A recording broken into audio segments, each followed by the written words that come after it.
अस्सलाम वालेकुम नाज़रीन, आप देख रहे हैं ज़ी एच एंटरटेनमेंट। मैं हूं ज़हीर अहमद। नाज़रीन, जिस तरह पाकिस्तान के अंदर भी बाज़ दफ़ा फ़िल्म का जो बिज़नेस है उसके हवाले से कभी कोई प्रेडिक्शन नहीं की जा सकती। आपने अक्सर मिसालें देखी होंगी, हमने भी यहाँ पे भी दी थी। सालगिरह की मिसाल थी जिसमें वही बात, साहब को इतने ज़्यादा पूरी उम्मीद नहीं थे, लेकिन फ़िल्म हिट हो गई थी और फिल्म के रिलीज़ होने से पहले वो मुँह छुपाते फिर रहे थे। उसके बाद उन्हें ये एहसास हुआ कि ये फ़िल्म तो ज़बरदस्त कामयाबी समेट रही है। कई दफ़ा ऐसा भी होता है कि बड़ी बड़ी तवक्कुआत होती हैं लेकिन फिल्म डेड फ्लॉप हो जाती है, वो ये भी होता है। नदीम साहब की दिल लगी के हवाले से देख लें, वो रिसेंट पास में आपने किस्सा भी सुना होगा नदीम साहब की ज़ुबानी कि किस तरह वो फिल्म में काम करने से इनकारी थे। बाद में कन्विंस हो भी गए तो उन्होंने कोई हाफ हार्टेडली काम किया और उन्होंने कहा कि हम ये समझते थे शायद ये कोई मजाक हो रहा है, बल्कि फिर उन्होंने बकौल उनके उन्होंने हीरोइन को भी कहा, शबनम साहिबा को, कि कहीं चले चलते हैं। यही सालगिरह के टाइम के ऊपर शमीमारा साहिबा को भी वहीमा साहब का यही था मानना। तो फिल्म के हवाले से कभी कोई प्रिडिक्ट नहीं कर सकता। दुनिया में ऐसी ऐसी मिसालें हैं जहाँ पे कोई इतनी ज़्यादा प्रिडिक्शंस अच्छी नहीं थी या बनाते हुए कोई इतना ज़्यादा हौसला वो नहीं था कि तसल्ली नहीं थी कि ये फिल्म सही जाएगी, लेकिन वो फिल्म हिट हो जाती थी और लोग उसको पसंद करते थे। इसमें कोई पता नहीं चलता कि कौन कब किस तरह कौन सी फिल्म को पसंद कर सकता है। बड़े सगीर के माया नाज अदाकार दिलीप कुमार साहब, वो भी इस चीज़ से नहीं बच पाए थे। आपको पता उनका इंटरफेरेंस भी बहुत ज़्यादा होता था। वो डायरेक्टर को भी और राइटर को भी सबको तंग करते थे, यानी कि अपनी बीच में असर्ट करते थे अपने आप को और कहते थे कि ये करें ये ना करें, वो करें ये ना करें। तो इस तरह की इंटरफेरेंस थी। तो एक किस्सा हम आपको सुनाते हैं दिलीप कुमार साहब की फिल्म का, जिसके हवाले से बिल्कुल भी उन्हें यकीन नहीं था कि फ़िल्म जो है वो हिट होगी, बल्कि उल्टा उन्होंने जो राइटर थे उनको भी डांट डपट की, लेकिन वो फिल्म हिट हुई। उसके बाद एक किस्सा हम आपको एक और फिल्म का बताएंगे, वो भी दिलीप कुमार साहब की है, जिसमें उन्होंने जो ज़ुबान बोली थी वो कैसे बोली थी, और रफ़ी साहब का जो गाना था वो किस तरह से मार से वजूद में आया, वो किस तरह से उसको तख्लीक किया गया था, वो भी बताएंगे। कौन सी हीरोइन थी जिन्होंने दिलीप कुमार साहब के जो एक एहसास बर्तरी था उसको कम किया था, जिसकी वजह से दिलीप कुमार साहब ने उस हीरोइन को कट भी करवाया था। और इसी तरह कुछ और भी किस्से हैं, जिसमें आन फिल्म का किस्सा है कि किस तरह उसको कलर के अंदर लेके आए थे उस हवाले से। लेकिन शुरू करते हैं हम एक वो फिल्म जिसके प्रोड्यूसर मक्खनलाल जीन थे और जिसके नेतन नेतन बास, जिसको नेतन बाबू भी कहते थे, डायरेक्टर थे, जिन्होंने बाद में गंगा जमुना भी बनाई। फिल्म के डायरेक्टर थे और फिल्म के जो राइटर थे नौशाद साहब। दिलीप कुमार साहब की ये फिल्म थी दीदार, जिसका बड़ा मशहूर गाना हुए हम जिनके लिए बर्बाद, हमें लाख करे ना याद, और उनकी याद में हम तो गाए जाएंगे, गाते जाएंगे। हुए हम जिनके लिए बर्बाद, वो हमको चाहे करे ना यार। तो ये फिल्म जो थी ये लिखी थी बुनियादी तौर पर नौशाद साहब ने।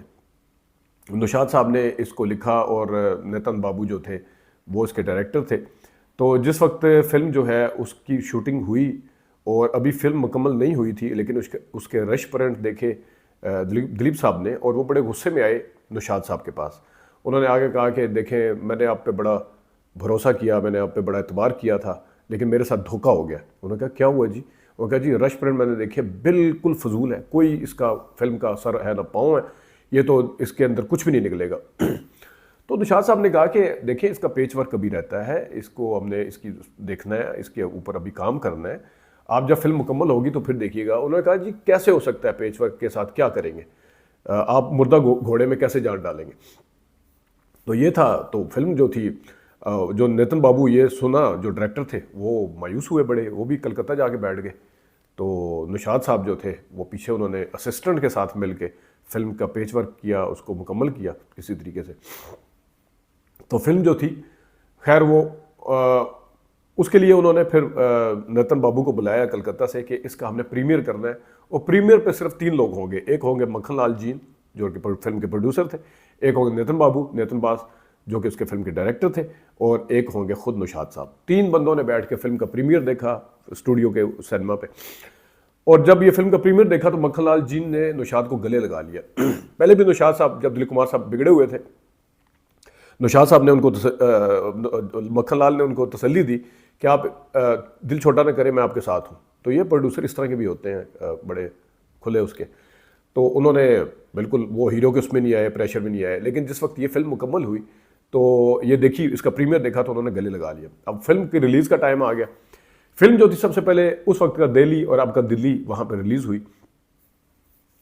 फिल्म जो थी जनाब साहब वो लोगों ने पसंद की, फिल्म कामयाब हो गई। दिलीप कुमार साहब उन दिनों में दिल्ली में ही थे, वो वहाँ पे कुछ काम था उन्हें, तो वहाँ पे लोगों ने उनको आके, जो जानने वाले थे, जो दूसरे लोग थे, उनको मुबारकबाद देना शुरू कर दी। पहले दिलीप कुमार साहब को यकीन नहीं आया, तो फिर उन्होंने रात के अंधेरे में जो आखिरी शो था जिसमें पता ना चले दिलीप साहब आए हुए फिल्म देखने, उन्होंने वो आखिरी शो देखा। जब वो आखिरी शो देखा तो उन्हें फिल्म अच्छी लगी, तो जाके उन्होंने सीधा वापस गए मुंबई में जाके उन्होंने मुंबई में जाके सबसे पहले उन्होंने नुशाद साहब के घर गए, वहाँ जाके उन्होंने माफ़ी मांगी। उन्होंने कहा मैं गलती पे था, आप बिल्कुल ठीक थे। हालांकि नुशाद साहब ने उनको उस वक्त कहा था कि इसका काम मुकम्मल होने दें, और असिस्टेंट के साथ मिलकर किया। वो भी नहीं थे, वो कलकत्ता गए हुए थे, और जो डुप्लीकेट के साथ इनके लॉन्ग शॉट लिए गए, क्योंकि ये तो बिगड़े हुए थे फिल्म से, ये तो उसको दोबारा करने के लिए तैयार नहीं थे। तो फिर उसके बाद वो दीदार फिल्म जो थी वो आई सामने, उसके गाने मशहूर हुए, वो फिल्म हिट हुई। फिल्म जब जब लगी आज तक, जब तक के वहाँ पे पुरानी फिल्में लगती रही, बाद में इस फिल्म ने अच्छा खासा बिजनेस किया, और दिलीप कुमार साहब के क्रेडिट के ऊपर एक ऐसी फिल्म का इजाफा हुआ जिसके हवाले से दिलीप कुमार साहब को कोई ज़्यादा उम्मीदें नहीं थी, लेकिन फिल्म कामयाब हो गई। तो इसी तरह का एक और किस्सा है जनाब आन फिल्म का। आन फिल्म आपको पता है कि उस ज़माने में 1952 में जब कलर फिल्मों का रिवाज नहीं था, बिल्कुल भी है ही नहीं था कलर का, तो अंग्रेज़ी फिल्में तो शायद बनना शुरू हो गई थी, लेकिन इधर नहीं था। तो महबूब साहब बड़े बड़े फैसले करते थे, बड़े बड़े ऐसे फैसले कर जाते थे उनके। अगर मैं आपको किस्से बताना शुरू करूँ, कास्ट के हवाले से लेके मदर इंडिया के किस्से बताऊँ, औरत फिल्म के किस्से बताऊँ, और फिल्मों के बताऊँ, तो आन फिल्म के अंदर उन्होंने फैसला किया कि इस फिल्म को मैंने कलर करना है। आप इन्होंने नुशाद साहब से बात की, नुशाद साहब ने कहा कि आप इसको कैसे करेंगे, ये तो मतलब है, कहते जी हम इसको करेंगे। उन्होंने कहा जी मैं इसको टेक्निकलर के लिए मैं लेके जाऊंगा लंदन, टेक्निकलर के हवाले से बाद में इसकी प्रोसेसिंग के बाद में जो काम होता है उसके लेके जाऊंगा स्प्रिंट को। उन्होंने कहा, उन्होंने फैसला किया कि हम इसको 16 mm पे करेंगे, और इसको बाद में जाके इसका जो ब्लो अप करवाएंगे, इसको वो करवाएंगे 35 mm पे। तो निशाद साहब को ख़तरा था, उन्होंने कहा आप इस तरह करें, ये रिस्क है, इतना महंगे सेट लग रहे हैं। आज का जहाँ महबूब स्टूडियो ने बताया उस ज़माने में, तो वो महबूब स्टूडियो ने जगह खरीदी थी, मैदान था वहाँ पे, अरीना का जो सेट था पूरा, वो महबूब आन फिल्म के अंदर जो पूरा दिखाया आपने देखा होगा, वो था सारा। तो उन्होंने कहा इतना हाई फाई यहाँ पे सेट लग रहा है, इतने इसके ऊपर ख़र्चा हो रहा है, तो आप रिस्क ना लें, कम से कम इस फिल्म को आप साथ में ब्लैक एंड वाइट कैमरा भी रखवाएं, इसके साथ उसके साथ भी काम करें, 35 mm ब्लैक एंड वाइट के साथ भी उसको करें शूट। तो वो इस चीज़ पे नहीं, ये इसका क्या फ़ायदा होगा, उसने कहा जी रिस्क लेने वाली बात है। खैर महबूब साहब नहीं माने, लेकिन नुशाद साहब ने कैमरामैन को कहा कि आप जो है ना इसको पिक्चराइज करें, इसको शूट करेंगे साथ दूसरे ब्लैक एंड वाइट कैमरे पे। तो वो ब्लैक एंड वाइट कैमरे पे भी उतरी। अब जब वो फिल्म मुकम्मल हुई तो 16 mm को लेके जनाब चले गए लंदन, उसमें नुशाद साहब भी थे, खुद डायरेक्टर साहब भी थे। वहाँ के जब एडिटिंग वाले स्टाफ से मिले तो उन्होंने इनकार कर दिया, उन्होंने कहा ये तो नहीं हो सकता, इस तरह कैसे करेंगे। तो फिर उनकी मुलाकात हुई एमडी, जो कंपनी का एमडी था। एमडी ने कहा कि हम इस फिल्म को करेंगे, हम ये होगा जी, इस तरह का पहले काम नहीं हुआ, कहते जी पहली बार ही काम होगा। तो जिस तरह अक्सर कह दिया था ना, पहले कभी नहीं हुआ, तो ज़िंदगी में कोई ना कोई काम पहली दफ़ा होना होता है। तो वो हुआ, वो किया उन्होंने फिर अब उसके अंदर प्रॉब्लम क्या थी कि उसकी जो साउंड थी वो रिकॉर्ड हुई हुई थी, फिल्म जो थी शूट हुई हुई थी वो 16 mm पे साउंड रिकॉर्ड हुई थी, 35 mm पे। अब क्या करें इसके लिए, फिर उन्होंने एक मूवी का एक आला निकाला, कोई बनाया उन्होंने जल्दी से।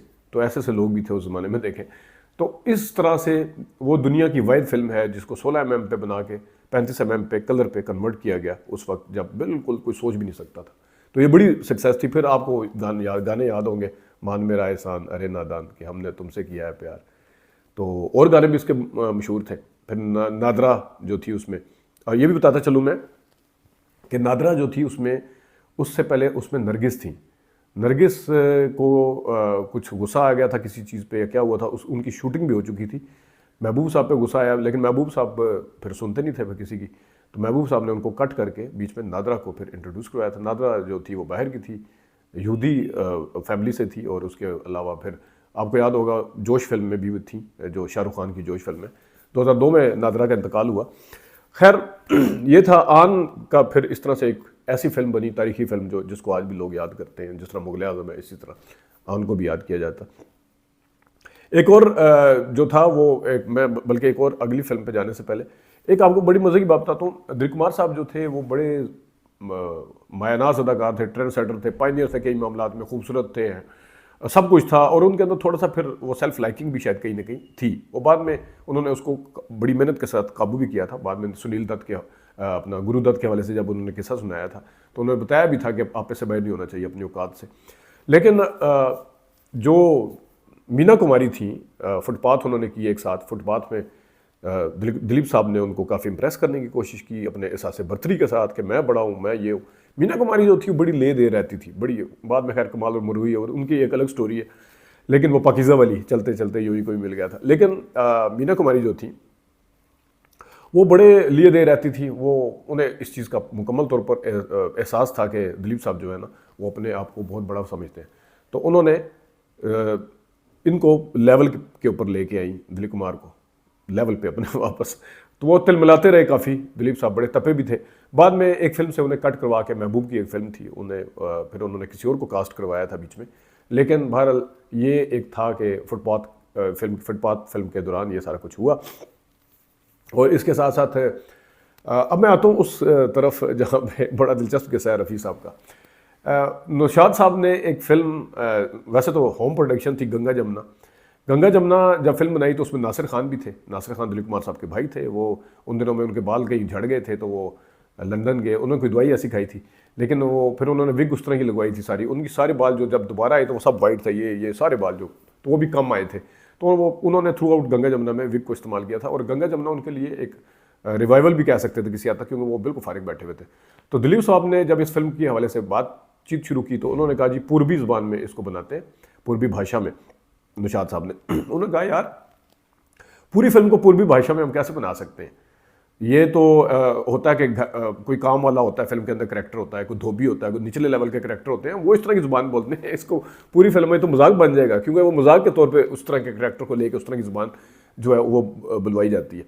वो कहा नहीं आप देखें, मैं पूरी उसका करवाऊँगा। तो दिलीप साहब खैर कन्विंस नहीं थे हमेशा की तरह, लेकिन वो नौशाद साहब ने खैर अब जो राइटर था उनको कहा कि पूर्वी में, उन्होंने राइटर ने कहा, सर पकड़ के बैठ गए, कहते जी आप मुझे पहले बताते हैं, मैंने सारी इसको हिंदी में या उर्दू में जिस तरह भी लिखा है, अब आपको कह रहे हैं। फिर उसके लिए एक पूर्वी ज़बान का जो पंडित समथिंग उसका नाम था, उसको हायर किया गया। बाद में फिर उसको वैदी समथिंग नाम था उसका, उसको हायर किया गया। और उन्होंने कहा जी इसको पूर्वी में कन्वर्ट करें। जब वो की सारा कुछ तो हुआ। फिर जनाब साहब अब बात आई कि दिलीप कुमार साहब ने गाने के अंदर जो है वो डांस करना है। उन्होंने कहा जी मेरे से सादा डांस करवाएं, मेरे से नहीं होगा, क्योंकि वजंती माला जो है वो कर रही हैं। वजंती माला का ताल्लुक साउथ इंडिया से था, तो वो कह रहे थे वो पूर्वी ज़ुबान कैसे बोलेंगे। खैर उन्होंने बड़ी मेहनत की। वो वजंती माला ने डायलॉग के ऊपर उन्होंने रिहर्सल वगैरह भी करवाई, वो बहुत ज़्यादा मेहनत की, जिसकी वजह से उनकी बेसाख्तगी जो है वो नज़र आती है बीच में, कहीं पे कोई एफर्ट नज़र नहीं आती। लेकिन दिलीप साहब जो थे वो डांस सादा करने के हवाले से तो उन्होंने काफ़ी कन्विंस करने की कोशिश की, वो अड़ गए वहाँ पे। वो कहा जी मैंने सादा करना, बाकी जितने भी जो वर्कर और जो डांसर बाकी हैं बीच में करैक्टर हैं वो कर लेंगे और वजंती कर लेगी मैं वो। तो उन्होंने खैर वो दिलीप साहब ने ये वाली बात अपनी मनवा ली। तो खैर फिल्म जो थी उसका एक गाना था, नैन लड़ जाए हैं तो मनवा मा कसक होए बेकरी। नैन लड़ जाए हैं तो मनवा माँ कसक होई बेकरी, प्रेम का छुट्टी है पटाखा तो धमक होई बेकरी। तो ये एक जो गाना था वो भी उन्होंने कहा था कि गाने बड़े सादे रखने हैं। उन्होंने गाने भी रफ़ी साहब से, फिर रफ़ी साहब के सामने। अब ये गाना वजूद में कैसा है? वैसे अमूमी तौर पे आप सुनते होंगे कि आजकल नातें जो हैं वो गानों से ली जाती हैं, गानों की धुन के ऊपर नातें जो हैं पढ़ी जाती हैं। ये मैं आपको एक ऐसा किस्सा बताता हूँ जिसमें नात की से लेके, नात की जो एक धुन थी उससे लेके गाना वजूद में आया था। एक उसी जो सूबे का था ओधपुर जो भी था, ओध की जो ज़ुबान थी, वहाँ पे किसी ने कवाली थी यसरब भाग जागे तो यसरब की मंग हुए बेकरी। तो वहाँ से ये बेकरी और हुए और ये सारा कुछ हुआ। रफ़ी साहब के सामने जब नैन लड़ जाए तो मनवा में कसक हुए बेकरी, वो जब सामने रखा गया तो उन्होंने कहा ये कौन सी ज़ुबान है?